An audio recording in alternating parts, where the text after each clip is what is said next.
Always choose the right oil for your vehicle, the right specification, the right viscosity.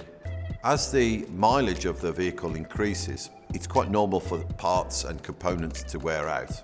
And this is why at the maintenance regimes, certain components such as auxiliary belts or timing belts are either checked or replaced. As the engines get older, we can also see higher oil consumption, or in some cases, a reduction in power.